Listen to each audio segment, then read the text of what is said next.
personnes qui veulent en profiter, abuser et ne pas assumer leurs responsabilités. Voilà pourquoi Dieu dit, tu veux la toucher, épouse-la.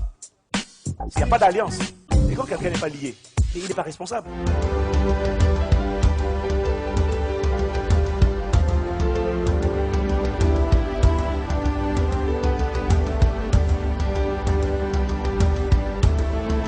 Jésus-Christ dans ta vie, pas si tu vas à l'église, s'il te plaît, merci.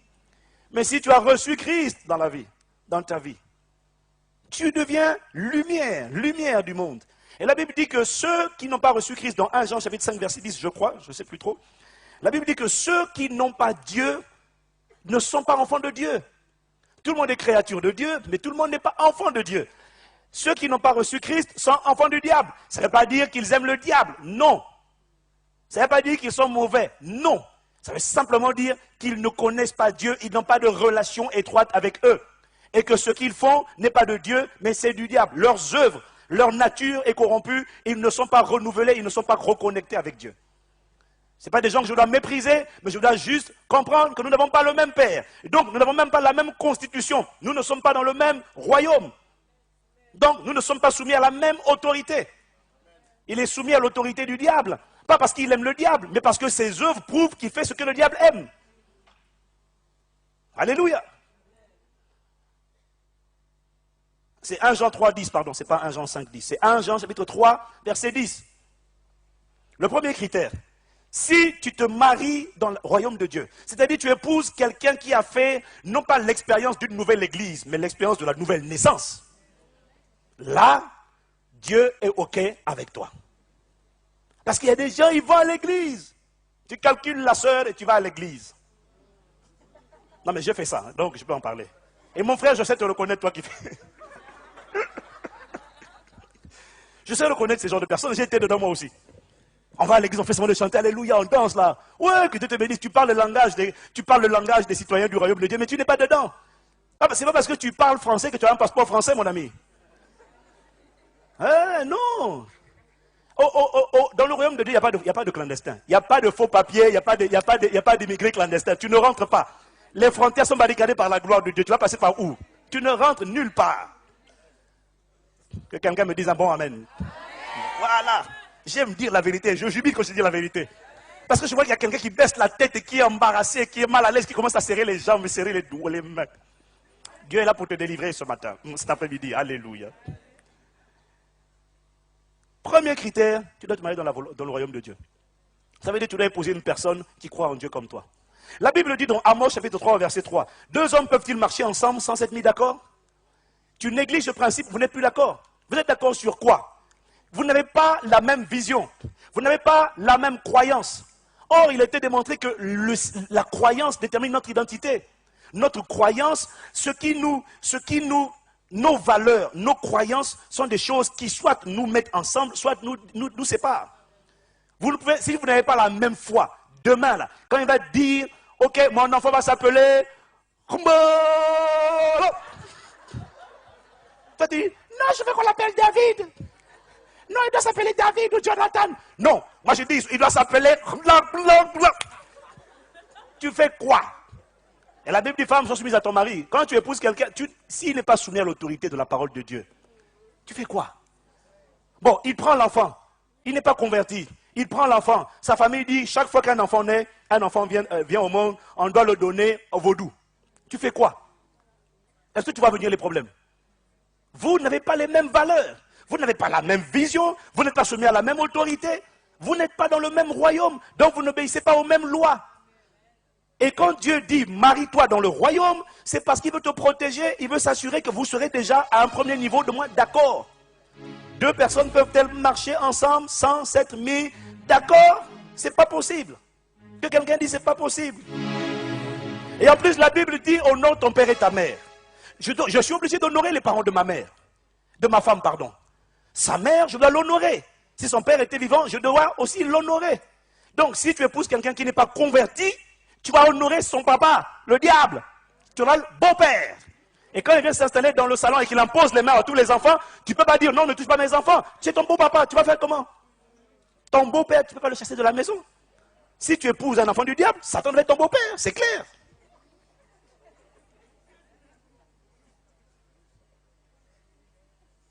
Est-ce que vous me suivez? Mais c'est sérieux. Satan là dans le... Et puis tous les enfants sont toujours malades. Toujours ils sont attaqués. Le diable vient, il te touche, il touche le premier, l'aîné.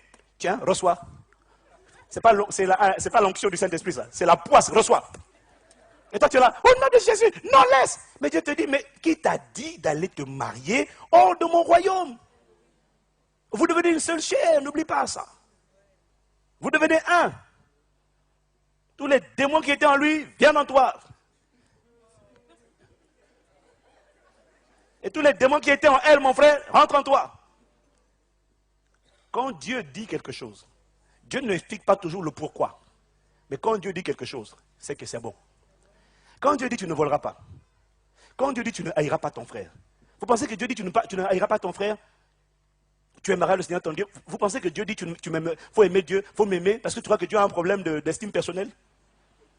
À partir d'aujourd'hui, je ne t'aime plus, je vais te bouder, tu ne m'as pas exaucé, moi aussi je ne prie plus. Mais est-ce que tu crois que quand Dieu dit de prier là, tu crois que c'est pour lui? Lui, il est au ciel, il est dans l'éternité. Mais Dieu, mais franchement, il y a des croyants, ils ont une mentalité terrible. Ils ne comprennent pas. Je boude, je ne prie pas. Mais franchement, il a dit, même quand tu ne pries pas là, même les pierres vont louer. Les fleuves battent des mains. Est-ce que tu penses que toi tu es indispensable pour Dieu? Non. Jette une pierre à la verticale, une grosse pierre, et ne bouge pas. Jette-la vers le ciel, vers Dieu. J'en ai marre de toi. Bouge pas, ne bouge pas. Ne bouge pas. Si elle est lourde, alors là, tu vas dans ce même dessin animé où on enterre les autres. Bouf.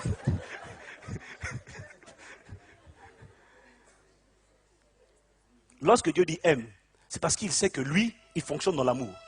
Quand tu aimes, tu vas te rendre compte que tu es comme un poisson dans l'eau. Tu es dans l'environnement naturel, où tu fonctionnes normalement. Un poisson dans l'eau, il est gracieux, il est majestueux. Un poisson dans l'eau, il est solennel. Un poisson ne va pas à l'école de natation. Ah non, un poisson, dès que tu mets dans son environnement, c'est fini. Tu vois, quand on te met dans l'environnement de l'amour, mais dans l'amour de Dieu, c'est fini. Lorsque l'amour de Dieu te remplit, tu deviens créatif, productif, tu es inventif, tu deviens gracieux, excellent, tu souris. Tu n'es pas toujours comprimé, stressé, opprimé, déprimé, écrasé. Non. Quand Dieu dit aime, c'est pour toi, c'est pas pour lui. Amen. Donc quand Dieu dit marie-toi dans mon royaume, c'est pas pour lui. Franchement, qu'est-ce que tu veux que ça fasse à Dieu que tu te maries dans le royaume ou pas? C'est des conseils d'un père à son fils. Et il veut le meilleur pour ses enfants. Dis à ton voisin, tu dois te marier si tu n'es pas encore marié dans le royaume de Dieu.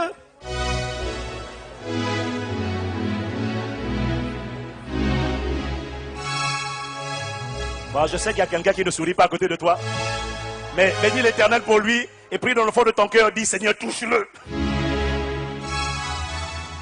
Le deuxième critère de la volonté de Dieu, le deuxième critère, on le retrouve dans 1 Corinthiens chapitre 6 verset 18 et 1 Thessaloniciens 4 verset 2 à 5. Le deuxième critère, c'est la sanctification. Oh Jésus de Nazareth. Sanctification, je sais, un mot démodé, un mot impopulaire, un mot banni de la bouche des prédicateurs, puisque beaucoup sont noyés, eux aussi ils plongent dedans. Donc, et puis un mot qui fait peur aux pasteurs, parce que si tu parles de ça, ils vont quitter l'église, ils vont plus donner les dîmes et les offrandes. Je le dirai. Sanctification, 1 Thessaloniciens chapitre 4 verset 5. Vous savez en effet quel précepte nous vous avons donné de la part du Seigneur Jésus. Ce que Dieu veut, c'est votre sanctification. C'est que, alors là maintenant il explique pour quelqu'un qui fait semblant de n'avoir pas compris. C'est que vous vous absteniez de l'impudicité, d'autres traductions disent de la fornication, et pour ceux qui ne décodent toujours pas, c'est des relations sexuelles hors mariage. Merci. C'est que chacun de vous sache posséder son corps dans la sainteté et l'honnêteté, sans vous livrer à une convoitise passionnée comme font les païens qui ne connaissent pas Dieu. 1 Corinthiens 6, verset 18. C'est pourquoi fuyez l'impudicité.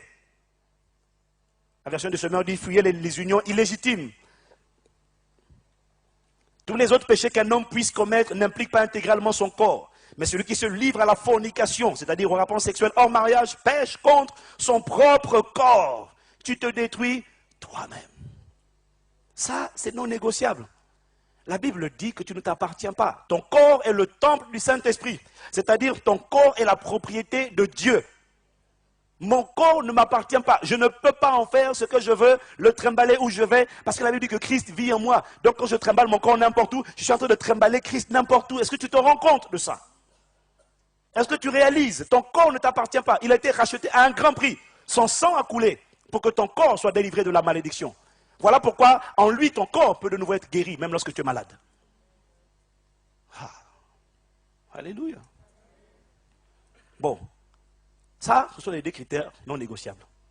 Ah, quelqu'un qui dit, ouais, mais attends, on est au 20e siècle. Non, au 21e maintenant. Dieu a changé. Dieu comprend. Dieu comprend, tu sais, Dieu est miséricordieux. Les cieux et la terre passeront, mes paroles ne passeront pas. Je répète, Dieu veut que tu réussisses. Et il te donne un manuel d'utilisation. Tu ne peux pas faire ce que tu veux, mépriser le manuel, et puis maintenant arriver à dire, ça ne marche pas. Votre produit ne marche pas. Non, le produit marche, c'est toi qui ne marche pas. C'est toi qui ne suis pas les règles. Alors, moi je me suis vraiment intéressé à la question, pourquoi est-ce que Dieu dit de ne pas toucher avant le mariage? Pourquoi est-ce que Dieu interdit les relations sexuelles hors mariage? Avant de vous répondre à cette question, je vais d'abord vous dire une chose. Un, parce qu'il faut libérer les gens de certains préjugés religieux qui ne sont pas du tout bibliques. Numéro un, le rapport sexuel n'a rien de sale. Parce qu'il y a des chrétiens qui sont coincés. Dès que tu dis rapport sexuel, oh, attention, Satan! Dès que tu parles rapport sexuel, tout le monde commence à baisser la tête. Ouh là là, de quoi il va parler? Ouh là là, je suis coincé là, ouh là, je suis coincé. Non, non, non, non, non, non, dis à ton voisin, sois relax. Sois détendu, dis-lui détendu.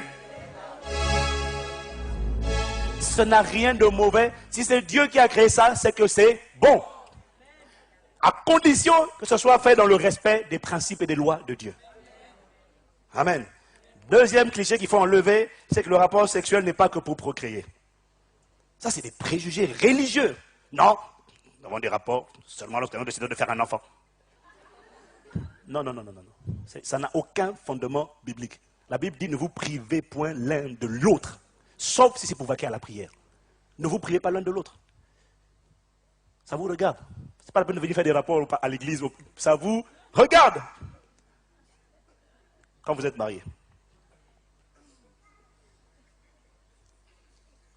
Alléluia. Pourquoi est-ce que Dieu a interdit le rapport sexuel? En fait, dans le rapport sexuel, il y a une réalité spirituelle que vous êtes en train d'accomplir. Je m'explique. Lorsque tu te fais baptiser, mon frère, ma soeur, il y a une réalité spirituelle qui a lieu. Le baptême en tant que tel, le fait de rentrer dans l'eau, c'est juste un symbole. C'est juste un acte physique qui cache une réalité spirituelle profonde. Est-ce que c'est vrai? Lorsque tu pries, il y a une réalité spirituelle. Le fait de prier, physiquement, il n'y a rien. Mais par la prière, il y a une réalité spirituelle qui est en train de se... Il y a une fusion entre le ciel et la terre lorsque je prie. Le ciel et la terre se mettent en harmonie. Lorsque je prie. Lorsque je fais une offrande, il y a une réalité spirituelle qui est en train de se passer. Je fais une offrande, je donne de l'argent, mais qu'est-ce qui se passe? Au ciel, quelque chose se passe. Dans le spirituel, quelque chose est en train de se passer. Un compte est en train d'être crédité. Un compte à mon nom est en train d'être crédité. Lorsque je vole, un compte à mon nom est en train d'être débité. Certains sont à découvert, mais ce n'est pas l'objet. C'est pas l'objet.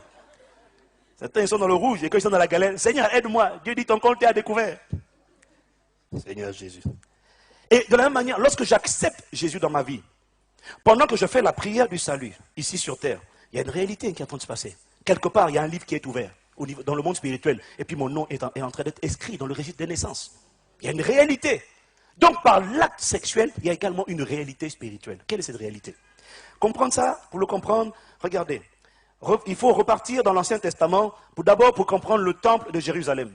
Le temple que Moïse a construit, le tabernacle de Moïse, est pareil pour le temple que Salomon a fait construire après David, son père, avait 3 parties. Que quelqu'un dise 3 parties. Il y avait le parvis, il y avait le lieu saint, et puis il y avait le lieu très saint. Amen. Et la Bible nous enseigne dans l'Ancien Testament, dans le livre d'Exode notamment, que la gloire de Dieu, la présence splendide de Dieu, la Shekinah de Dieu, habitait, résidait dans le lieu très saint. Et quand quelqu'un rentrait dans le lieu très saint, à cause de la gloire de Dieu, il tombait en extase.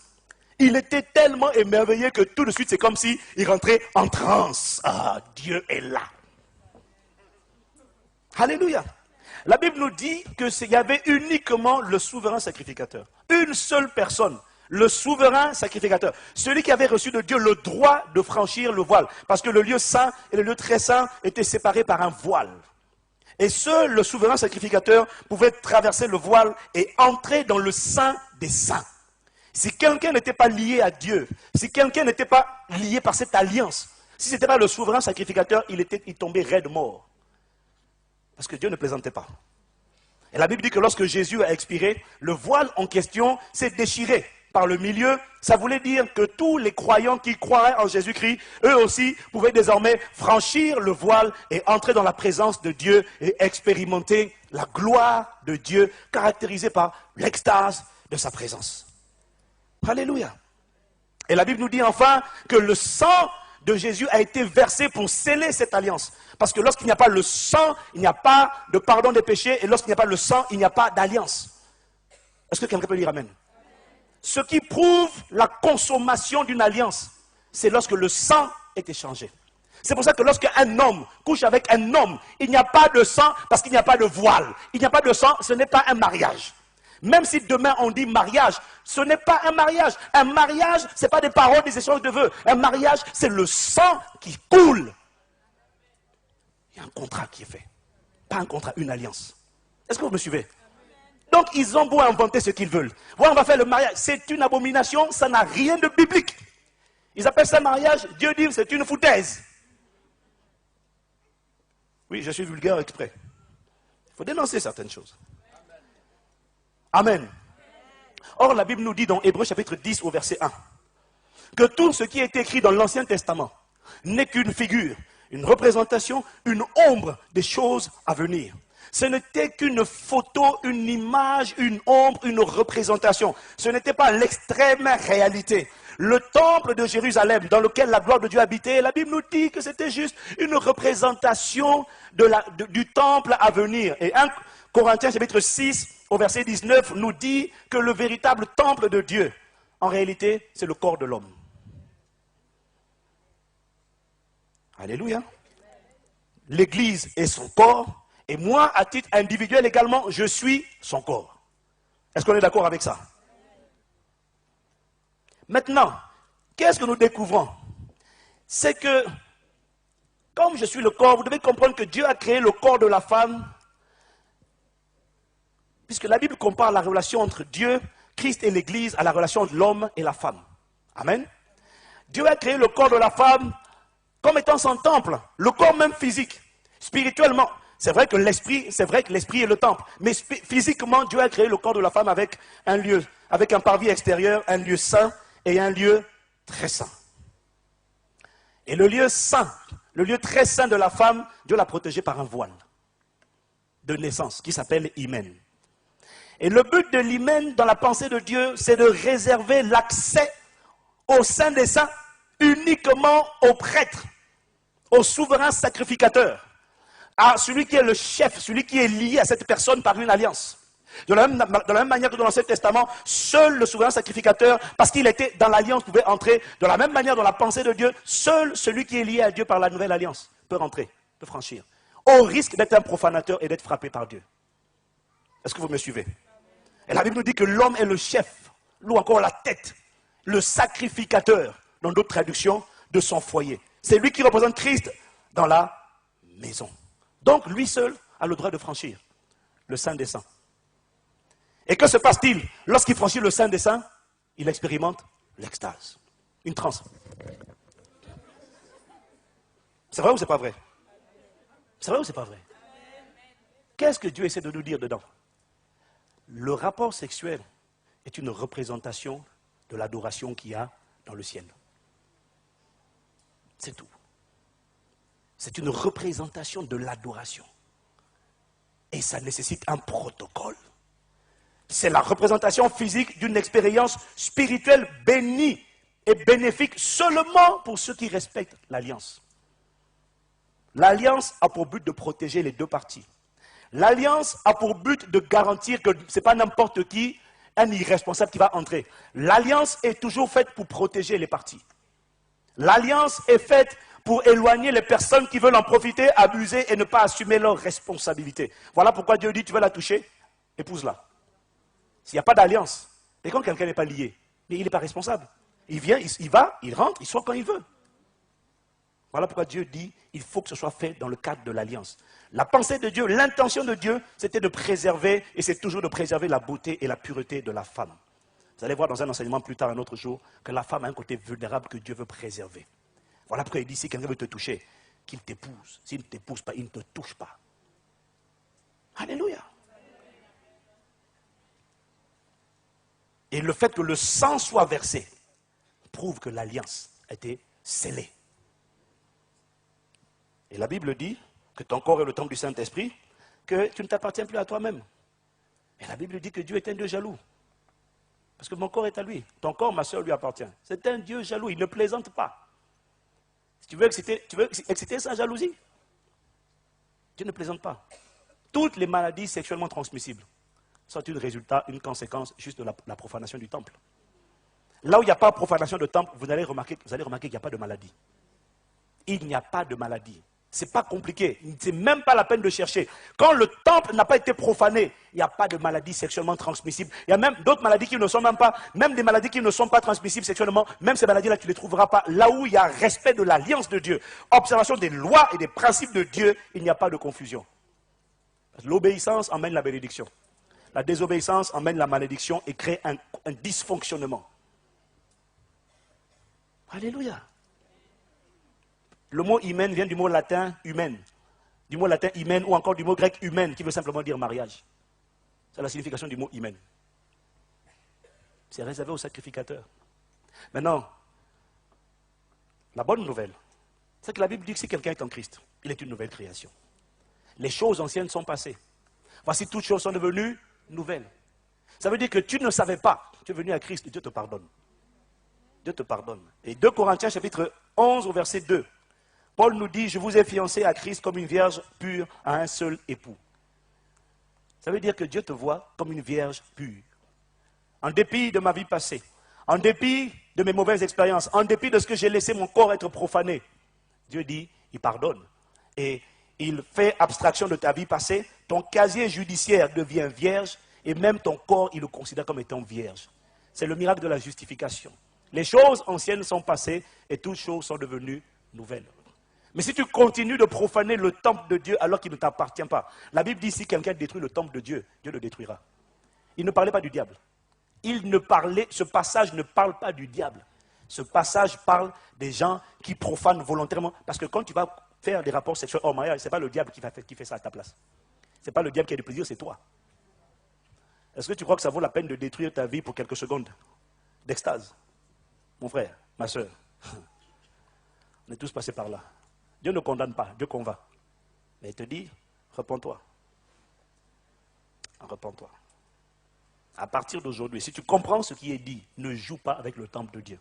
Parce que le fait même que tu entends ce que tu entends, fait que ta responsabilité devant Dieu est encore augmentée. Tu sors de là, tu vas faire ce que tu faisais avant, mon frère, ma soeur. Il y a des gens qui... Non, on ne plaisante pas, on ne se moque pas de Dieu. Ce qu'un homme aura semé, il le récoltera. On ne se moque pas de Dieu. Tu ne t'appartiens pas. Il a payé un trop grand prix pour ça. Tu t'amuses comme ça. Il exige la sainteté. Il a dit, vous serez saints car je suis saint. Et il t'explique pourquoi. La plupart du temps, Dieu n'explique pas pourquoi. Il dit simplement, tu ne voleras pas, c'est tout. Il sait le pourquoi, mais il ne te dit pas. Parce que lorsque tu aimes, tu fais confiance. Mais lorsque tu es un calculateur, un négociateur, un manipulateur, tu fais juste, pourquoi moi, pourquoi?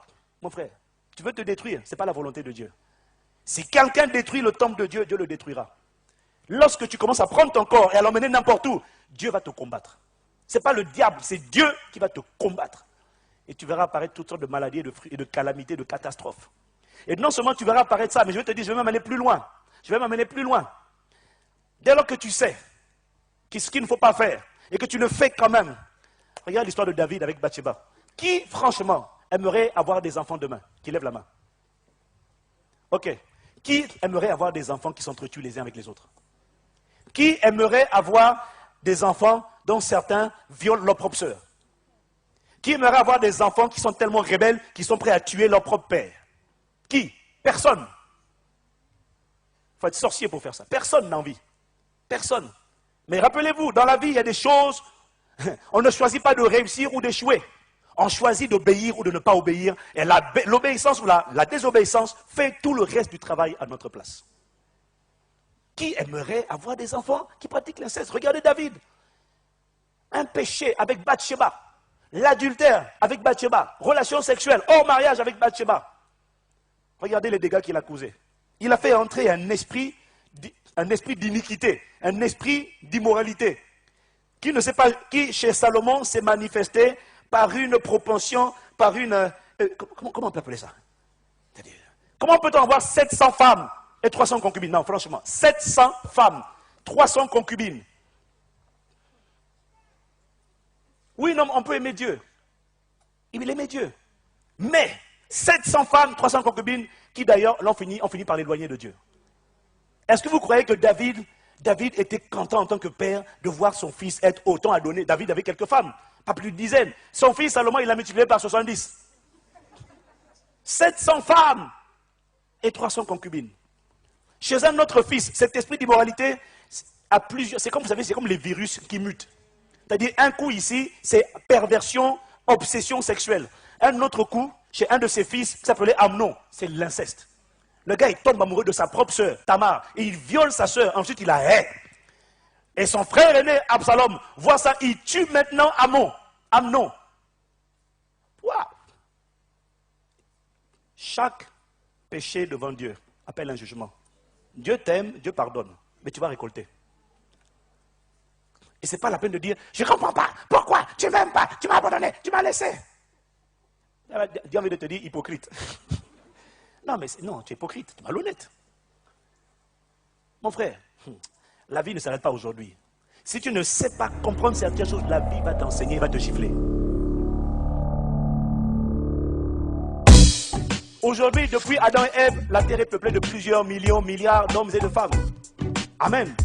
Mais comment est-ce que je fais sur toutes ces personnes pour trouver celle que Dieu me destine?